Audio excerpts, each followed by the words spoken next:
whether small mats are susceptible to contamination or not. And we brought in machlokas, and then the Gemara brought a argument. Thank you very much, Adam. Between two rabbis, the Chacham and Rav Dosa. It doesn't look like it's working perfectly, by the way, Adam. It's like a little, unless it's the area of the. I mean, you could take. I mean, it's a little slow. We'll deal with it. It's fine. So there is a argument regarding chotzolot. The Gemara brought down. It didn't say mats. It said chotzolot.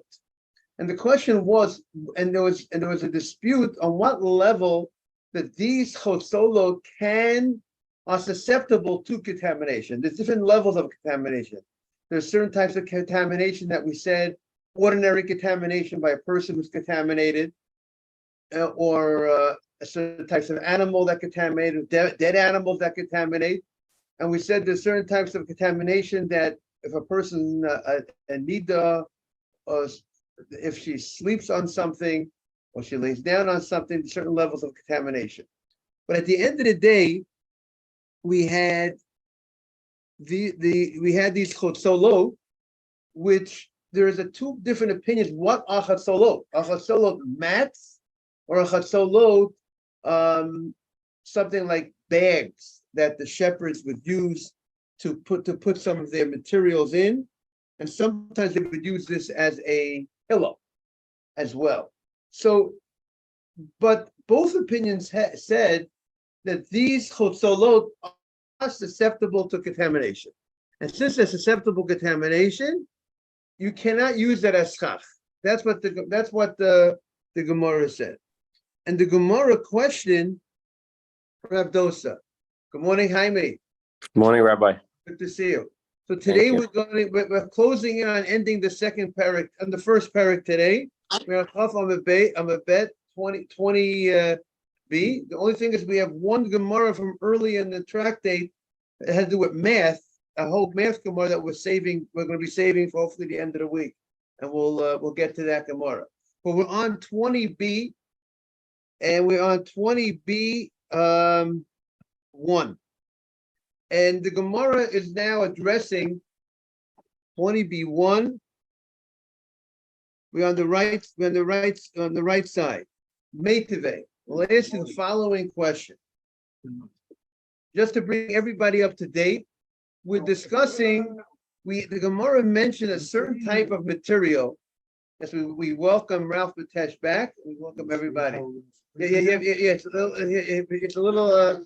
Tight squeeze. Yeah. Yeah. So the Gemara mentioned something called chotzolot. And the Gemara said that chotzolot are susceptible to contamination. This type of material is susceptible to contamination. And remember, an item that's susceptible to contamination is not allowed to be used as schach. That is something like metal poles and these type of things. We had a discussion in the later rabbis of what chotzolot mean. When the Torah, when the Mishnah says chotzolot are susceptible to contamination, what are chotzolot? So we said one opinion says chotzolot are mats made out of reeds. Reeds come from the ground. It's a hard material, and yet Rav Dosa says, according to that opinion, that it is susceptible to contamination. And the Gemara says we have a contradiction, because we have Rav Dosa on record that he said mats are not susceptible to contamination. So if chotzolot means mats, see, if you translate chotzolot not a mat, it means something else. It means the bags that the shepherds use that they might use for a pillow. So therefore, there's no contradiction. We're talking about two different things. One thing is a bag, and one thing is a mat. So maybe a mat, a hard material mat, is not something that's susceptible to contamination, because people won't use it as to lie down. But this item that's used as a bag for the shepherds that they use as a pillow, so it's clearly used for lying down purposes as a pillow. So if it's used as a pillow, therefore it's susceptible to contamination. It's used for such a type of activity. But if you hold that chotzolot is a reed, is a mat, so the Gemara's question is, you told me, Rav Dosa said a mat is not susceptible to contamination. It's hard reed mat material is not susceptible to contamination. And here it says it is susceptible to contamination. So what did the Gemara say? So the Gemara says, Hada isle getfana, Hada lesle getfana. It says it depends if the mat has a rim around the mat or doesn't have a rim around the mat. If it has a rim around the mat, therefore it's used like a container. It has like a border around the mat. Then things will change. The case, Mr. Haber, is different. Because if it has a morning, if you want to just bring around the, oh, you know what? We can come in right here. You can squeeze him right here. If you have a rim around the mat, so now it's used to obviously to hold something. So if it's used to hold something, then all bets off. Things have changed now. Now it's a real container. So if it's a container, then it's susceptible to what? To contamination. So that's what the Gemara said. So now the case has changed, Mr. Haber, but now we got a rim around the mat. So now it contains something, you put things here, it holds something, then it's susceptible contamination. Meitive. Now we are on 20b1 on the right side. Reminding everyone, obviously we always say Birkat Torah before we learn. And you should know it's also brought down, people should say Birkat Torah before Slichot, meaning people are going to come in for Slichot. If they're not coming in for learning, because so many psukim, so many verses of the Torah in the Slichot, people are supposed to say Birkat Torah. They should say Birkat Torah before they say Slichot. Not they should wait till after Slichot and then say Birkat Torah before they pray. 5, yes, you wake up. Yes, you wake up. If you wake up. You're ready. You slept. A nice amount, and of course that's what you do when you wake up in the morning. You're learning 5 o'clock in the morning, Miss David, 4 o'clock in the morning. You say Birkat Torah and you go to learn. Okay, all right. So now the Gemara says Meitive. We are on 20b1 on the right side. Meitive Chotzolot shel Sha'am v'shel Gemi v'shel Sak v'shel Sfira. These are Chotzolot. These are the Chotzolot that are made from all different types of materials. So they're made from Sha'am. Sha'am is a type of, it's one of these plants. What? Okay, it grows from the ground. Material that's a little bit softer than the hard reed material. Vishal Gemi, and Sak. Sak is the hair from the goat, from goat hair. Vishal Svira, good to see you, Adam. So Svira is horse hair. So you made this chotzolot, you made this item, which we're going to identify what is the chotzolot, made out of all these different types of materials, either goat hair or either, let's say, horse hair. Mitame tomeme. These items, these chotzolot, are susceptible to contamination. What type of contamination? Good morning. This is contamination that if a person touched a dead body, was in the room with the dead body, or other types of contamination would contaminate this type of material. This type of item is already susceptible as is to receive contamination. Divrei Rav Dosa, but it's not used. This opinion says it's not used for a bed or for a pillow. This opinion doesn't say that, and therefore doesn't have the level of or it's not used enough only as a pillow. It could be sometimes used as a pillow, but it's not designated only for pillow use. It does not have the level of Tumah Madres. It doesn't have the higher level contamination, but it has a lower level. It has the ability to contaminate. Chachamim omrim af midras. The Chachamim say even midras. It's susceptible to even the contamination that we said, a higher level contamination, that if the nida would sleep on this, it would make it. It would have the level of contamination of the nida herself. So the Gemara says, Bishlama, meaning has the level of something that the nida sleeps on. Bishlama, Lemandiyama Marzovli, according to the opinion that says, Rabdosa, if we say that the chotzolot are sometimes used as a pillow. So if it's sometimes used as a pillow, so therefore shel gemi. So when you have if it's made out of sha'am shel gemi, so Chosi, now the opinion that says, there's two opinions in the Breita. One opinion says, since it's sometimes used as a pillow, so we give it the level, we consider it like a bed, like something that the neither would sleep on, and therefore it could have that level of, it could be susceptible to that level of contamination. But the other opinion in the Breita says, no, since it's not designated only for the use of a pillow, it doesn't have the status of like a bed. It's only sometimes used as a bed, and therefore it only could have a lower level ability of contamination. But the Gemara, so the question is, so what is it used for? If we don't look at it, if we don't count it, the fact that it's sometimes used as a pillow, so what is it used for that we say that it has the level of contamination? What use does it have? So the Gemara says, Bishlam shel sham shel gemi, this type of material, it's used for chazu lekinta de peri.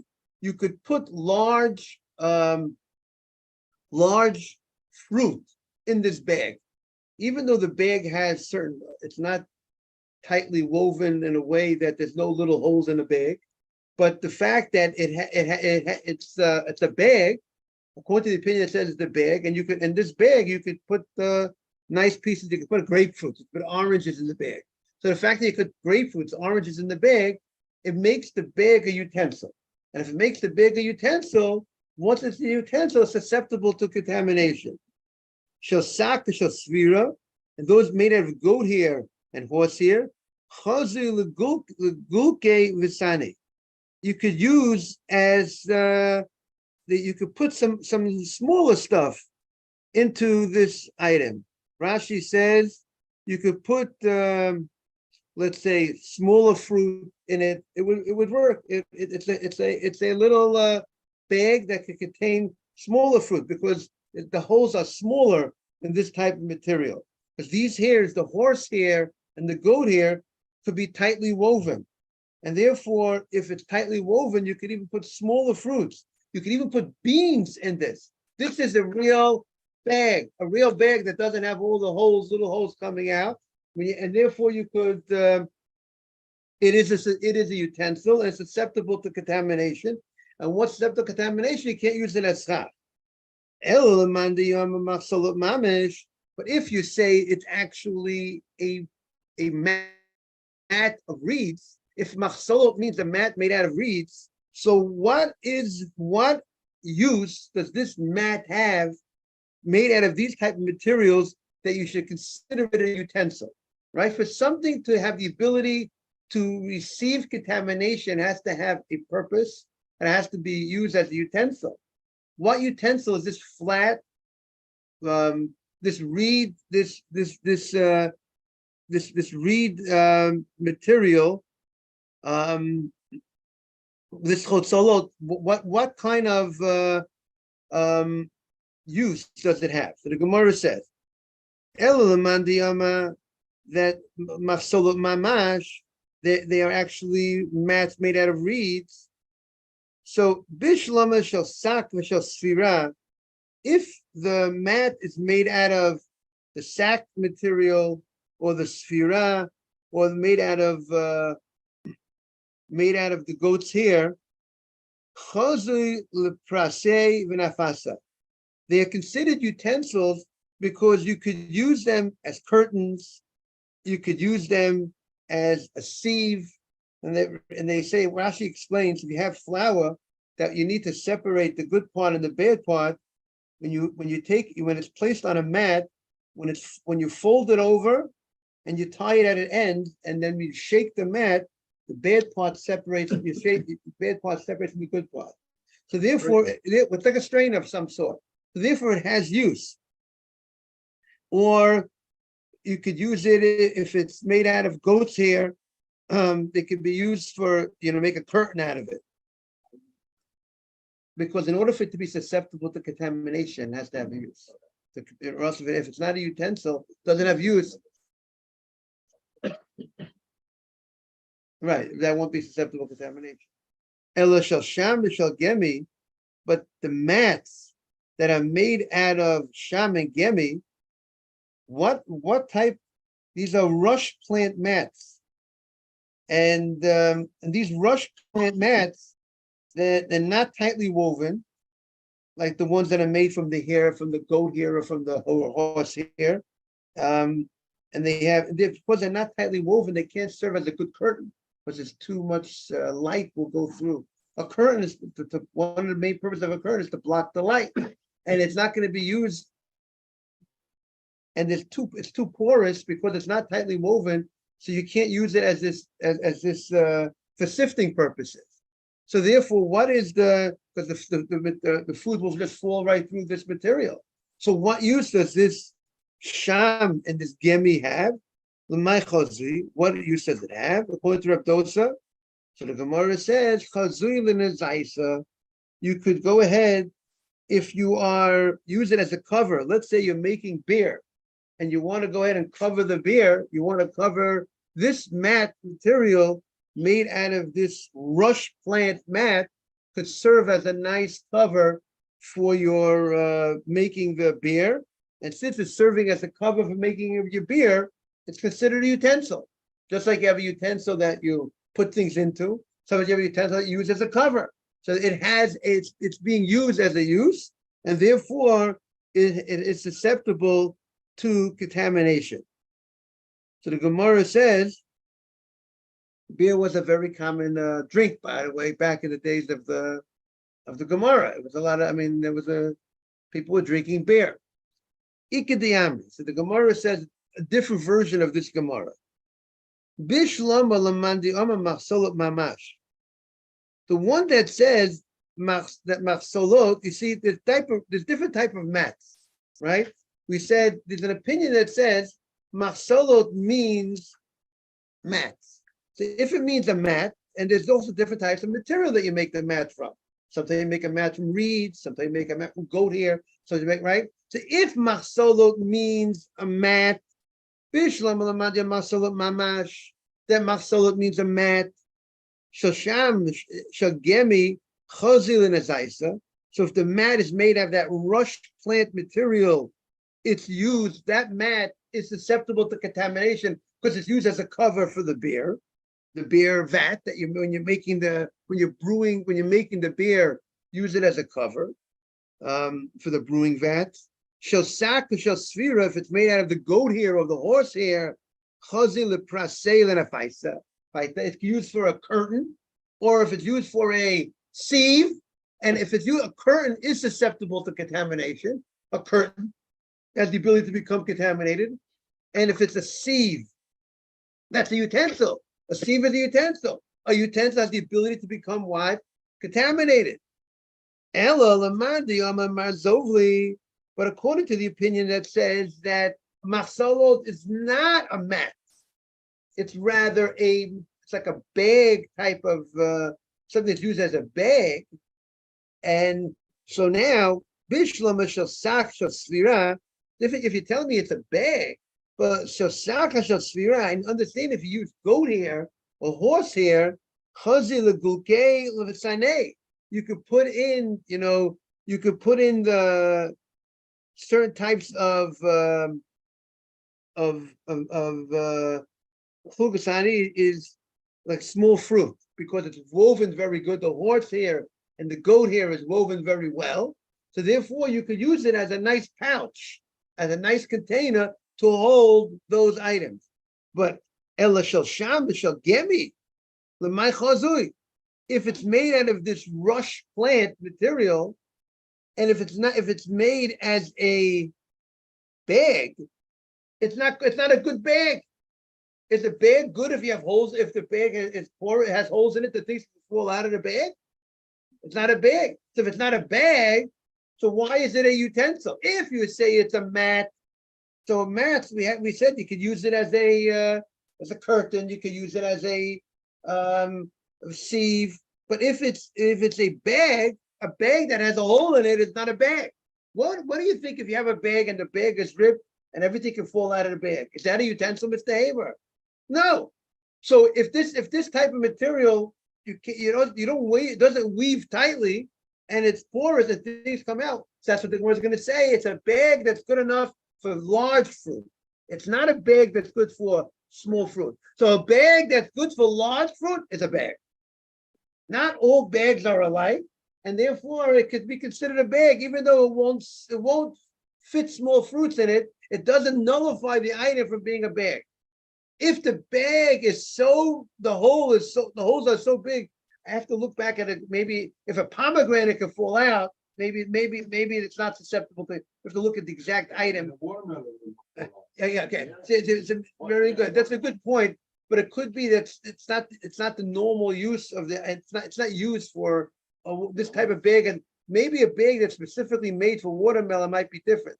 But this bag is not made for watermelons. And it wouldn't be a bag that's susceptible to contamination.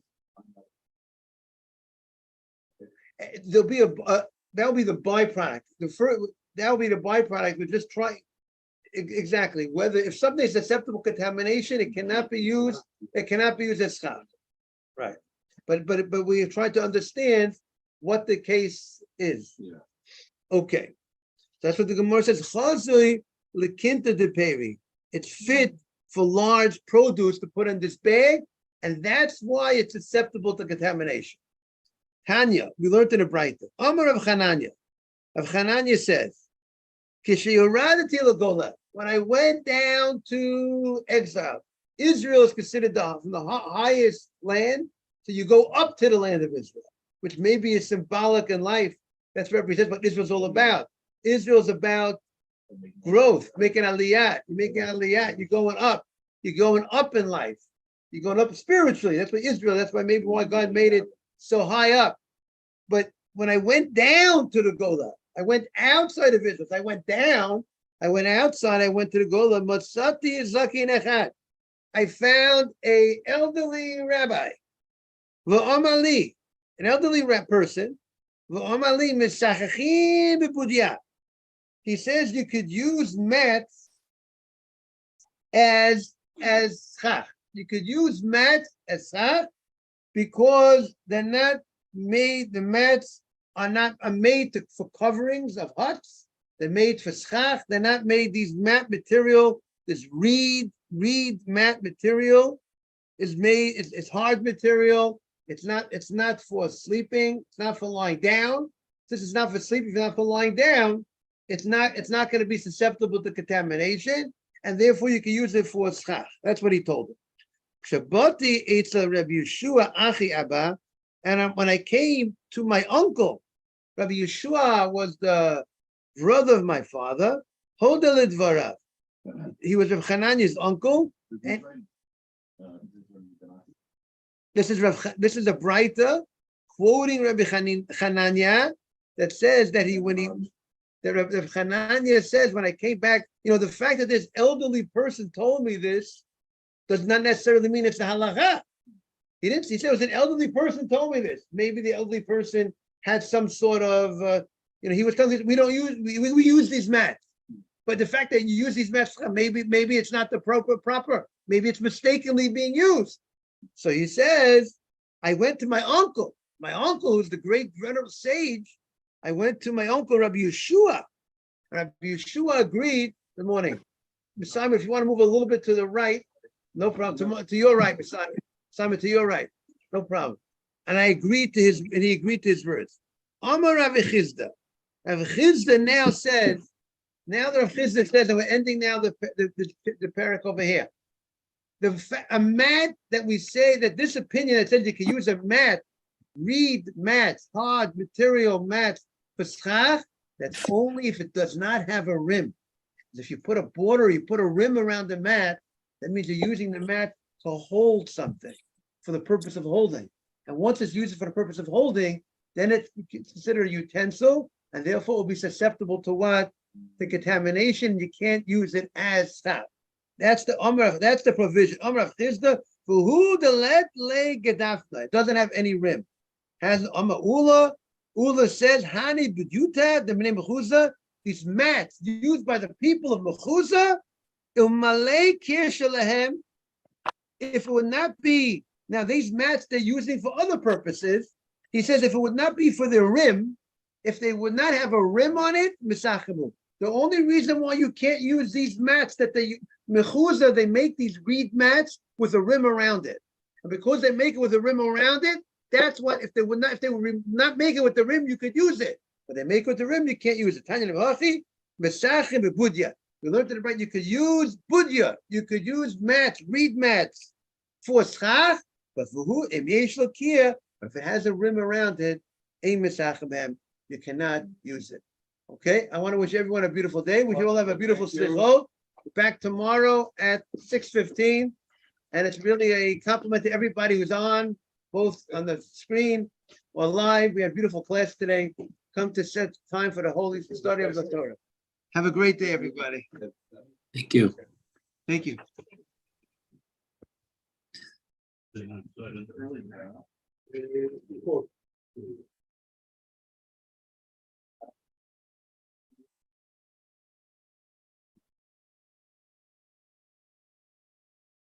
Should we move things to the closet? We leave it here? We'll move it, I think, right outside here. Thank you very much.